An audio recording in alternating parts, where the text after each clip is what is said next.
17वीं सदी का हिंदुस्तान, मुगल सल्तनत अपने कह सकते हैं चरम पर है और औरंगजेब दिल्ली के तख्त पर।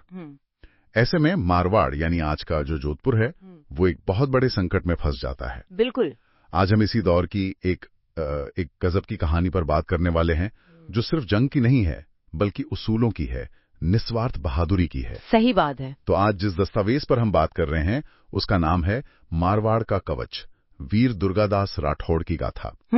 और आज की हमारी जो पड़ताल है उसका मकसद असल सवाल यह है कि दुर्गादास राठौड़ को एक राजा के तौर पर क्यों नहीं याद किया जाता। सही, उन्हें मारवाड़ का रक्षक कहते हैं, तो प्रोटेक्टर ऑफ मारवाड़। एग्जैक्टली। तो ऐसा क्या था उनकी कहानी में? हाँ। क्या था वो जिसने उन्हें इतिहास में अमर बना दिया? यही समझना है। चलिए देखते हैं। तो चलिए पहले थोड़ा माहौल को समझते हैं। साल है 1678। हाँ। मारवाड़ के महाराजा जसवंत सिंह की अफगानिस्तान में मौत हो जाती है और सबसे बड़ी मुश्किल यह है कि उनका कोई बेटा या वारिस उस वक्त मारवाड़ में मौजूद नहीं है। एक पावर वैक्यूम, एक शून्य बन गया था। हाँ बिल्कुल। और दिल्ली में बैठे औरंगजेब के लिए तो ये एक सुनहरा मौका था। जाहिर है, मारवाड़ पर सीधा कब्जा करने का। बिल्कुल। पर यहाँ एक बात समझनी जरूरी है, ये सिर्फ एक राजनीतिक संकट नहीं था जैसा कि अक्सर लगता है। नहीं, बिल्कुल नहीं। इसमें एक बहुत गहरा पेंच था। क्या था वो? महाराजा की मौत के कुछ ही वक्त बाद दिल्ली में उनकी रानी एक बेटे को जन्म देती हैं, अजीत सिंह। अच्छा, तो मारवाड़ के असली वारिस? हाँ, असली वारिस। और ये दस्तावेज एक बहुत दिलचस्प बात सामने लाता है कि औरंगजेब का प्लान सिर्फ जोधपुर के किले पर कब्जा करना नहीं था। तो फिर क्या था? वो शिशु अजीत सिंह को दिल्ली में रखकर उसे इस्लाम में परिवर्तित करना चाहता था। ओहो, ये तो सिर्फ जमीन की लड़ाई थी ही नहीं। नहीं, ये तो पहचान और धर्म की लड़ाई बन गई थी। बिल्कुल। अगर राजकुमार ही मुगल बन जाता तो मारवाड़ की राजपूत पहचान का क्या होता? वो तो हमेशा के लिए खत्म हो जाती। एग्जैक्टली। ये लड़ाई अब सिर्फ राज्य बचाने की नहीं बल्कि मारवाड़ के अस्तित्व को, उसकी अस्मिता को बचाने की बन गई थी। औरंगजेब की ये चाल बहुत बहुत गहरी थी। और ऐसे ही मुश्किल और अंधेरे दौर में एक शख्स चट्टान की तरह खड़ा हुआ, दुर्गादास राठौड़। हाँ, दुर्गादास राठौड़। और उन्होंने एक कसम खाई जो इतिहास में दर्ज हो गई। जब तक मेरी सांसों में सांस है, मारवाड़ का वारिस आजाद रहेगा। ये सिर्फ एक डायलॉग नहीं था, ये उनकी पूरी जिंदगी का एक तरह से मिशन बन गया। और यहां से जो हुआ वो तो कमाली है।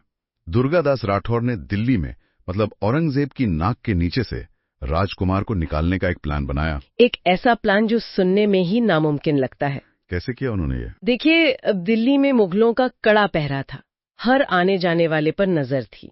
दस्तावेज बताता है कि दुर्गादास ने एक बहुत ही चालाक योजना बनाई। अच्छा। उन्होंने राजकुमार की जगह एक दूसरी बच्ची को रखवा दिया और असली राजकुमार अजीत सिंह को मिठाई की एक टोकरी में छिपाकर बाहर निकल गए। वाह, ये तो किसी फिल्म जैसा सीन लगता है ना?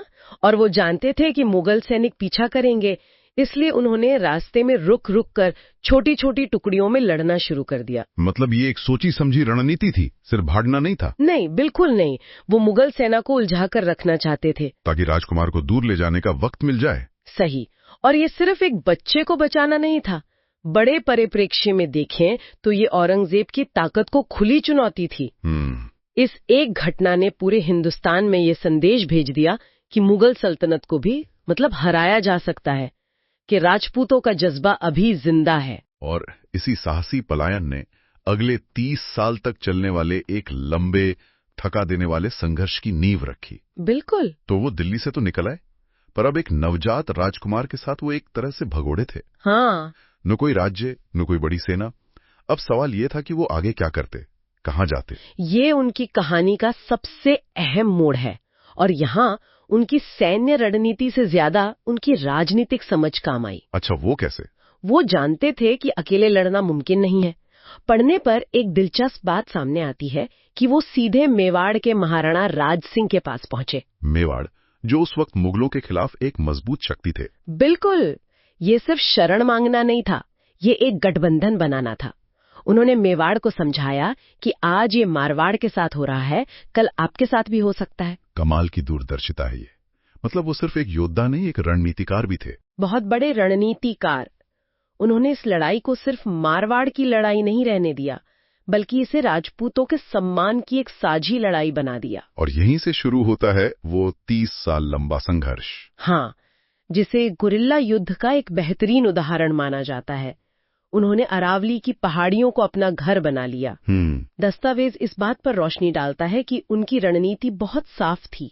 मुगलों की सप्लाई लाइनों पर हमला करो, उनके खजानों को लूटो और फिर पहाड़ियों में गायब हो जाओ। एग्जैक्टली। उन्होंने मारवाड़ पर मुगलों के कब्जे को इतना महंगा और मुश्किल बना दिया कि औरंगजेब की सेना बस थक गई। पर एक सवाल मन में आता है, ये सब करने के लिए पैसा कहाँ से आ रहा था?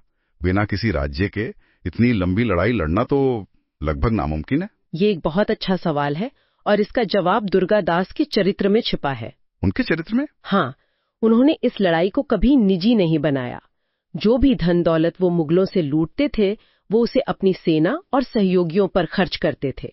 अच्छा। उनकी ईमानदारी और निस्वार्थ भावना ऐसी थी कि दूसरे राजपूत सरदार, यहाँ तक कि आम लोग भी उन पर भरोसा करते थे और उनकी मदद करते थे। मतलब उनका असली हथियार तलवार नहीं, उनका चरित्र था। बिल्कुल, उनकी विश्वसनीयता थी।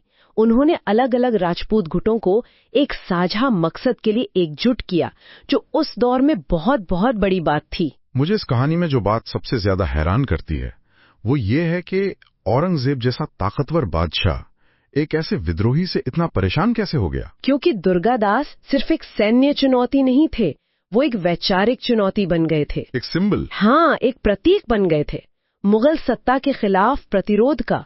दस्तावेज में जिक्र है कि औरंगजेब ने उन्हें तोड़ने की हर कोशिश की। उसने दुर्गादास को बड़े बड़े पद, जागीरें, माफी, सब कुछ ऑफर किया। एक तरह का मनोवैज्ञानिक युद्ध। बिल्कुल। उसने कहा, तुम अजीत सिंह को हमें सौंप दो और जो चाहो वो ले लो। औरंगजेब ये दिखाना चाहता था कि हर किसी की एक कीमत होती है। और दुर्गादास ने क्या किया? उन्होंने साबित कर दिया कि उनकी कोई कीमत नहीं है। उन्होंने हर प्रस्ताव को ठुकरा दिया। उनका जवाब हमेशा उनकी तलवार ही होती थी। औरंगजेब के लिए ये एक बहुत बड़ी हार थी। वो ये समझ ही नहीं पा रहा था कि कोई इंसान बिना किसी निजी लालच के सिर्फ अपने वचन और अपनी जमीन के लिए कैसे लड़ सकता है। और फिर 30 साल के लंबे इंतजार के बाद 1707 में औरंगजेब की मौत हो जाती है। इसके बाद मुगल साम्राज्य कमजोर पड़ने लगता है। यही वो मौका था जिसका दुर्गादास को इंतजार था। बिल्कुल। जैसे ही औरंगजेब की मौत की खबर आई, हालात तेजी से बदले। दुर्गादास ने अजीत सिंह के साथ मिलकर जोधपुर पर हमला किया और आखिरकार मारवाड़ को आजाद करा लिया। हाँ, अजीत सिंह को मारवाड़ के सिंहासन पर बिठाया गया और दुर्गादास राठौड़ की 30 साल पुरानी कसम पूरी हुई। तो यहाँ कहानी का एक तरह से हैप्पी एंडिंग हो जाता है। जिस मकसद के लिए उन्होंने पूरी जिंदगी लगा दी, वो पूरा हो गया। बहुत ही मार्मिक और कह सकते हैं कि दुखद मोड़ भी आता है। अच्छा। जिसे अक्सर नजरअंदाज कर दिया जाता है। दस्तावेज के मुताबिक जब सब कुछ हासिल हो गया तो दुर्गादास ने अपने लिए कुछ नहीं मांगा, न कोई पद, न कोई जागीर। ये तो उनके निस्वार्थ स्वभाव को दिखाता है। बिल्कुल। उन्होंने साबित कर दिया कि उनकी लड़ाई सिंहासन के लिए नहीं, सिद्धांत के लिए थी। वो चुपचाप मारवाड़ की राजनीति से अलग हो गए। लेकिन इसमें दुखद क्या है? विडंबना देखिए। जिस राजकुमार अजीत सिंह को उन्होंने अपनी जान पर खेलकर बचाया, पाला पोसा, वही राजकुमार बड़ा होकर उन पर शक करने लगा। उसे लगने लगा कि दुर्गादास का जो प्रभाव है, जो सम्मान है, वो उसके अपने अधिकार के लिए खतरा है। नहीं। और आखिरकार अजीत सिंह ने दुर्गादास राठौड़ को मारवाड़ से निर्वासित कर दिया। क्या मतलब देश निकाला दे दिया? हाँ। ये तो यकीन करना मुश्किल है। जिस इंसान ने अपनी पूरी जिंदगी एक शख्स के लिए कुर्बान कर दी, उसी ने उन्हें राज्य से बाहर निकाल दिया। हाँ, ये इतिहास की कड़वी सच्चाई है। दुर्गादास ने अपने अंतिम दिन मारवाड़ से दूर उज्जैन में शिप्रा नदी के किनारे एक साधु की तरह बिताए। तो जिस शख्स ने मारवाड़ को उसका राजा दिलाया, उसे अपने ही घर में जगह नहीं मिली। इसीलिए इतिहास उन्हें एक सफल राजा के तौर पर नहीं, बल्कि एक महान रक्षक के तौर पर याद करता है। बिल्कुल। उनका काम था रक्षा करना, और वो काम पूरा होते ही वो किनारे हो गए, भले ही इसका अंजाम उनके लिए अच्छा ना रहा हो। तो आज की इस पूरी चर्चा से जो बात निकल कर आती है वो ये है कि दुर्गादास राठौड़ की कहानी सिर्फ जीत की नहीं है। नहीं, ये निस्वार्थ कर्तव्य पालन की है। एक ऐसे इंसान की कहानी जिसने एक राज्य को बचाने के लिए अपना सब कुछ दांव पर लगा दिया और बदले में अपने लिए कुछ भी नहीं चाहा। कुछ भी नहीं। और दस्तावेज के अंत में एक बहुत गहरी बात कही गई है, राज्य नष्ट हो सकते हैं लेकिन वीरता अमर रहती है। दुर्गादास राठौड़ की विरासत इसी बात का सबूत है। अजीत सिंह का राज तो खत्म हो गया, लेकिन दुर्गादास का नाम आज भी सम्मान से लिया जाता है। सही बात है। उनकी कहानी हमें सिखाती है कि सच्चा सम्मान और विरासत वो सत्ता से नहीं बल्कि अपने उसूलों पर आखिरी सांस तक टिके रहने से बनती है। और उनका असली योगदान सिर्फ एक राजा को गद्दी पर बिठाना नहीं था। नहीं, बिल्कुल नहीं। उनका योगदान ये साबित करना था कि सिद्धांतों पर आधारित एक लंबा और मुश्किल संघर्ष भी सबसे बड़ी ताकतों को झुका सकता है। ये हमें सोचने पे मजबूर करता है। आज की दुनिया में जहां हर कोई पर्सनल ब्रांडिंग, प्रमोशन और तुरंत मिलने वाली सफलता के पीछे भाग रहा है, वहां दुर्गादास राठौड़ की 30 साल की गुमनाम और अक्सर बिना किसी इनाम वाली प्रतिबद्धता हमें किसी बड़े मकसद के लिए चुपचाप काम करते रहने की ताकत के बारे में क्या सिखाती है।